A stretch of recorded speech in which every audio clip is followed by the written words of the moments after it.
The reason to use movie scenes, real actors' appearances, at least in Death Stranding, and even popular figures goes beyond mere homages. It shows that the real one and the video game's one are a reflection of each other. As shown in the dark as a blueprint video, both worlds are connected through a door, a portal, a mirror. What are you talking about? Everything you've done here has been scripted. A little exercise set up by us. Exercise? The S3 plan was conceived as a means to produce soldiers on par with Solid Snake. That's an orchestrated recreation of Shadow Moses. What? Ames and the President's deaths. The ninja. The computer virus that mimics Fox Die. Did you really think they were all a coincidence? Given the right situation, the right story, anyone can be shaped into Snake. Even rookies can fight like men of experience. Right. You seem to think that our plan is one of censorship. Are you telling me it's not? You're being silly. What we propose to do is not to control content, but to create context. Create context? Ocelot was not told the whole truth, to say the least. We rule an entire nation. Of what interest would a single soldier, no matter how able, be to us? The S3 plan does not stand for Solid Snake simulation. What it does stand for is selection for societal sanity. The S3 is a system for controlling human will and consciousness. S3 is not you, a soldier trained in the image of Solid Snake. It is a method, a protocol that created a circumstance that made you what you are. So you see, we're the S3, not you. What you experienced was the final test of its effectiveness. That's crazy! Quote, "The reason I used Snake as a code name in Metal Gear is that a snake was the most appropriate symbol of living being that hides his presence and sneaks without making any noise." End quote. Quote, "The reason why I didn't use any specific snake names like Cobra, Anaconda, or Viper was because the protagonist is the player." End quote. The protagonist is the player. This statement, that Kojima has said over and over again through the years, and can be seen as something obvious, can be applied to any video game. But, thanks to Kojima's meta component, it acquires another meaning. Like Raiden in Metal Gear Solid 2, we were trained during the Solid games, even if it was not the Patriots' intention, through a circumstance that made us what we are. Those circumstances led us to the phantom pain, where the coma and all the symptoms that brings after coming to, suffered by the protagonist, were convenient for the objective to work. It was the ultimate test to figure out if we became the perfect soldier.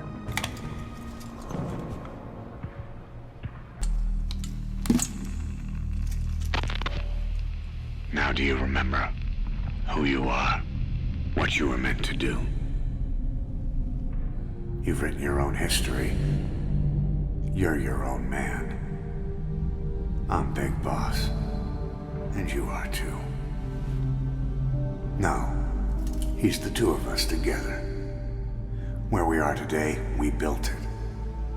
This story, this legend, it's ours. We can change the world and with it the future. I am you and you are me. Carry that with you wherever you go. Thank you, my friend. From here on out, you're Big Boss. All this is told to Venom as he sees the avatar we selected at the beginning of the game as his own reflection. Who are the people? Projections of my subconscious. Yours? Yes. Remember, you are the dreamer. You build this world. I am the subject. My mind populates it. His altered state of consciousness has helped us implant powerful suggestions through induced hypnagogia. He's experienced all your missions on record and shares all your knowledge and experience. to make him believe that he is the one true big boss. It's evident that the phantom pain was designed so everybody can interpret it in his own way. For example, one could be Venom being trained through hypnagogia, which explains the appearance of certain characters or elements, like the whale or the Star of Bethlehem's petals. Hypnagogia is the transitional state of consciousness between wakefulness and sleep. It can be induced to purposefully stimulate creativity, since it's characterized by spontaneous, fluid idea association. Some people may experience hallucinations in the form of imaginary images or sensations that seem real. Others even hear sounds like voices.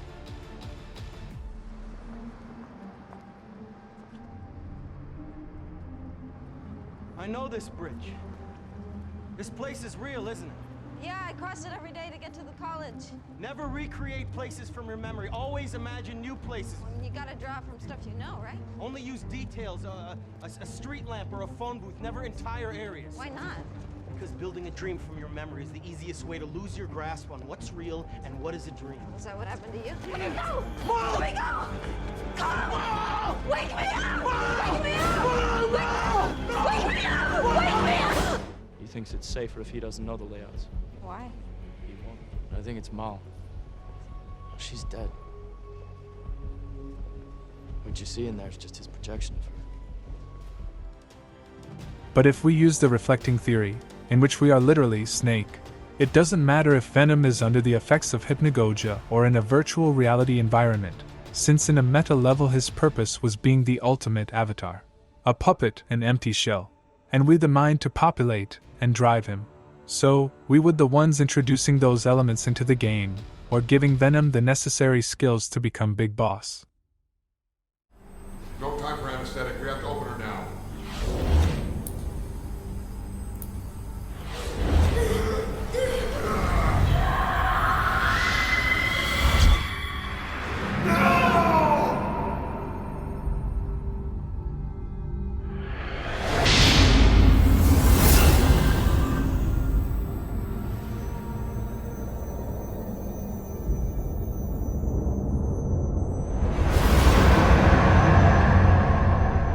Is Venom in fact medic?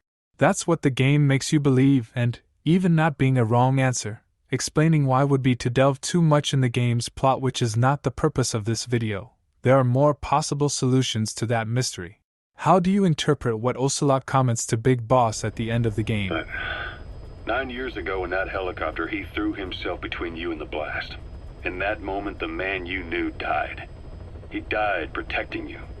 And now, by becoming you, he protects you again. This is just a detour in his journey to hell. And don't forget, it's what he wanted. Besides us, the players, up until the Phantom Pain events, who else shows signs of wanting to be like Big Boss? Chico. Number that you'll ever do.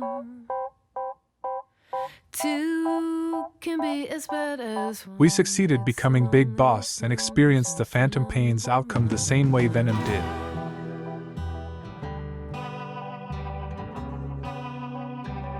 I have defeated the bad guy, got my revenge. What do I do now?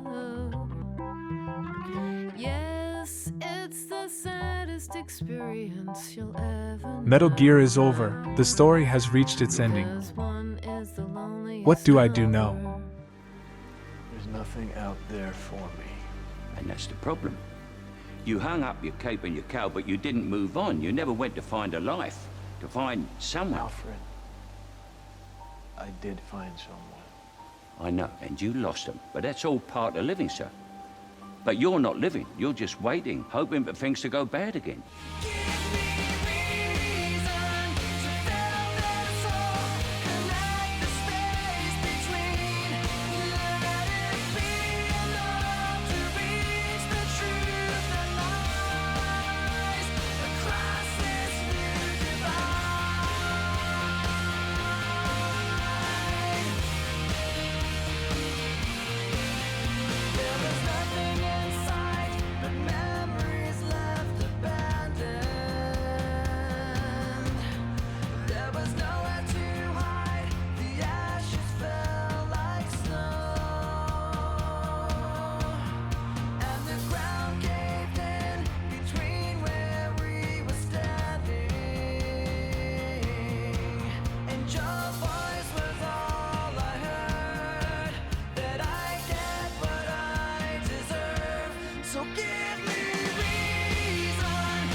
At face value, some of the more obvious connections between Metal Gear and Silent Hill are the two pictures from Silent Hill 3 and Metal Gear Solid 3.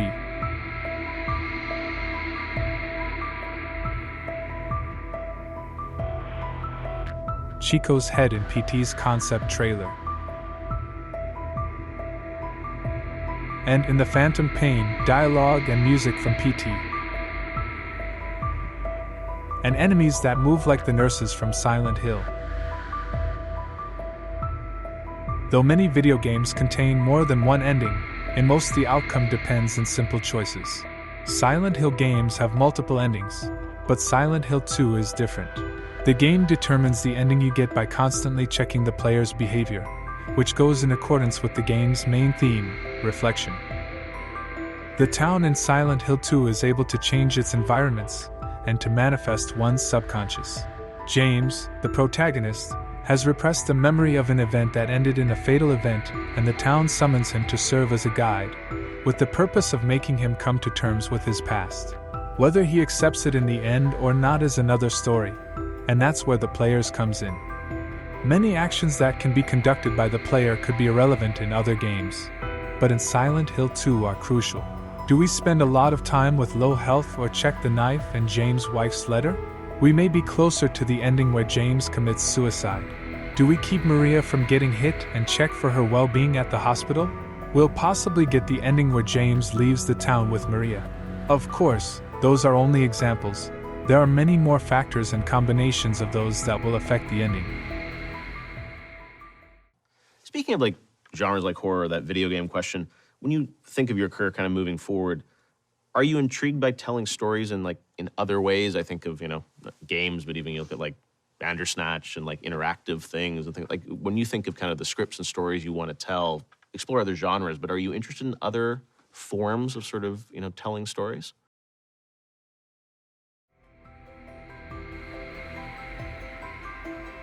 Using the reflection theory, we know that by the end of The Phantom Pain, Venom's fate and ours are linked.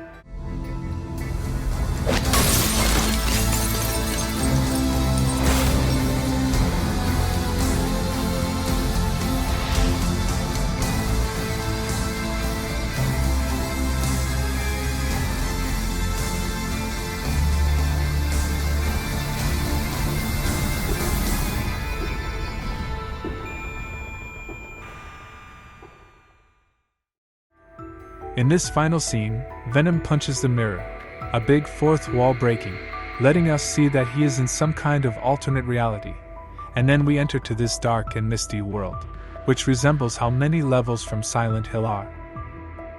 We can assume that, in the game's plot, the town has reached Venom, so it has followed us into our reality too. As we saw in Silent Hill 3 and 4, you don't need to be physically in the town in order to its powers to manifest. Exposure therapy is a psychological treatment that was developed to help people confront their fears. When people are fearful of something, they tend to avoid the feared objects, activities, or situations. In such situations, a psychologist might recommend a program in order to help break the pattern of avoidance and fear. In this form of therapy, psychologists create a safe environment in which to expose individuals to the things they fear. Sometimes these things can be a little scary, even terrifying, but I'm here to make sure that no matter how upsetting things may get, you will always find a way to work through it. Exposure therapy has been scientifically demonstrated to be a helpful treatment for, between others, post-traumatic stress disorder, which acronym is PTSD. PTSD is a mental health condition in which people experience a variety of symptoms following exposure to a traumatic event, which may have been experienced firsthand or as a witness. These may include flashbacks, nightmares, and intrusive thoughts. PTSD triggers can include any sound, sight, smell, thought, or another reminder of a traumatic event. Triggers can fall into two categories: internal and external triggers.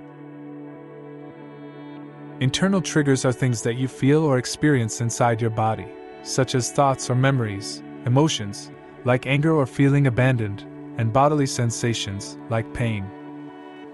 External triggers are situations, people, or places you might encounter throughout your day, such as the end of a relationship, seeing someone who reminds you of a person connected to your traumatic event, a specific place, watching a movie or television show that reminds you of your traumatic event.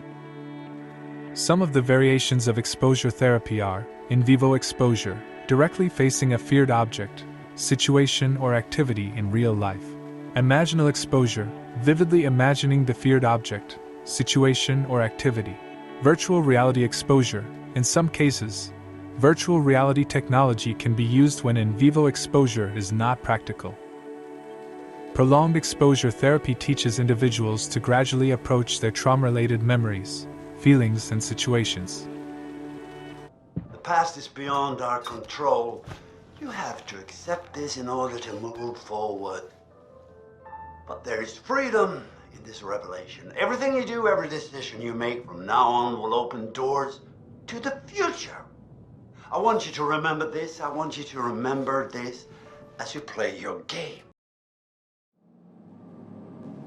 This is exactly what the town makes you experience during Silent Hill 2. And in our reality, through prolonged and repetitive exposure to patterns and paradoxes related to Metal Gear and Silent Hill.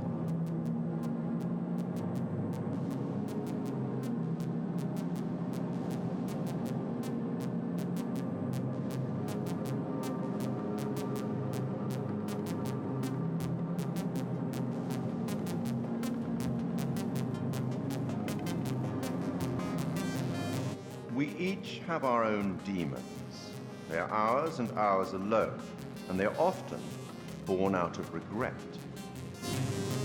Applying the therapy to the ruse, we are forced, for example, to accept that things have to end, that we are not Snake, and that we can always replay the Metal Gear games. Using the venom is Chico theory, to face that we were forced to realize a sexual aggression. And, as Big Boss, to accept that we couldn't save Paws.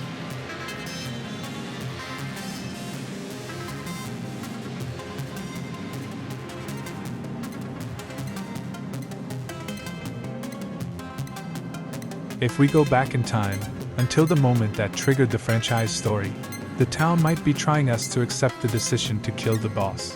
We are also Snake, we did pull the trigger too.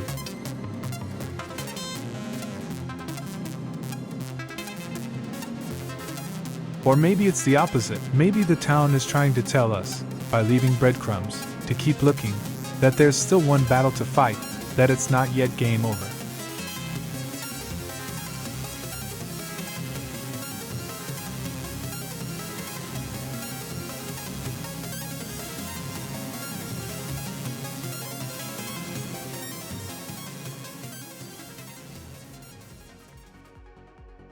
The greatest game ever created, multi-platform, with online and offline modes, lengthy, and the most important, we move the story forward at our own pace. Even if you turn it off to go to work, you can keep playing, since Silent Hill is reaching everywhere, music, ads, movies. If you are familiar with the ruse's symbology, it won't have been very difficult to associate signs, logos, or even fonts to it.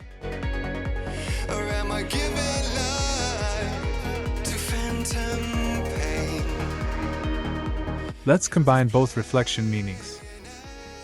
This was stated by Petri Alanko, Remedy's composer, about Alan Wake 2. Quote, "The duality of it all is always there, hanging like a heavy cloud. The dark place starts, little by little, leaking into our world, poisoning all the events here in our normal world. The border between the two places is very clear in the beginning, but the line blurs and blurs, until only a haze remains." End quote. Of course he is talking about Alan Wake worlds overlapping, but since we know that Alan Wake 2 is an important part of the ruse, we can extrapolate it to what the town of Silent Hill is doing in our reality. At the beginning there were just little references here and there, we were in the initial stages of the therapy. But as the years have passed, the patterns and paradoxes in all kinds of media have become more prominent, more visible.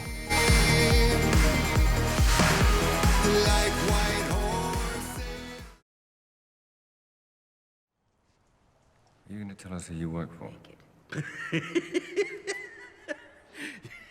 You really don't know anything about us. It's so amusing because we are on the other side thinking, oh, the MI6, the CIA, they're looking over our shoulders, they're listening to our conversations, and the truth is you don't even know we exist.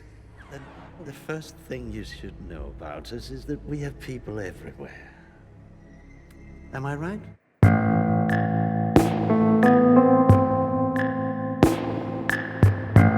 As we know, at the end of 2015, when Kojima formed an independent video game company, he traveled the world looking for people to develop games with, and for the needed technology for what would be his next game, Death Stranding.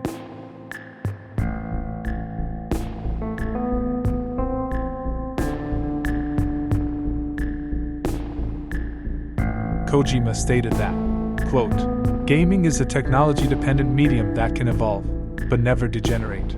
So once you take your foot off the technological ladder, you will never be able to climb it again. If you take your eyes off the ladder for even a moment, you will find that the times have moved up several steps. If you are only focused on the horizontal expansion, you are in danger." End quote. Horizontal expansion is a term associated to business strategies. It involves expanding your services to new markets. On the other hand, vertical expansion, which is what Kojima implies to be doing, could be defined as when a company starts to take on the business activities that are carried out by its suppliers or customers. I can feel it in the air. I can feel it young and strong, like an intoxicating dare. Remember the main idea from the reflection theory: important events from the Metal Gear games have their counterpart in our reality. Are players and non-players being used as proxies under the Patriots umbrella? Mark my words, it's not quite what you thought. Shadow play directed by you. Love betrays mistake. The Oscar goes to Dragon slaying, the princess rescued. It's all what you create. Your shadows will be played.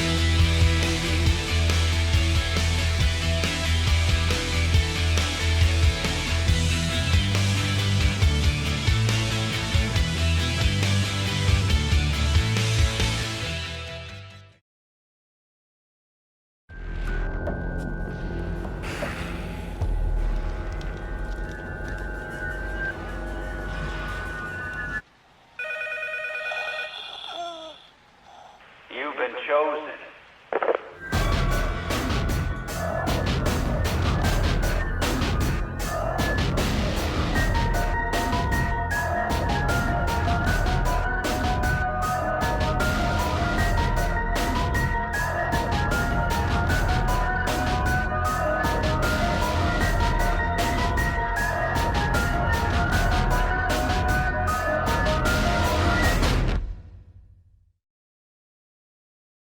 Well, dreams, they feel real while we're in them, right? It's only when we wake up that we realize something was actually strange.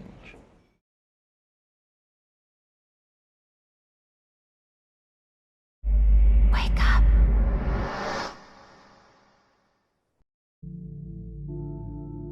You've been in a coma for quite some time. I'm afraid it's been 9 years.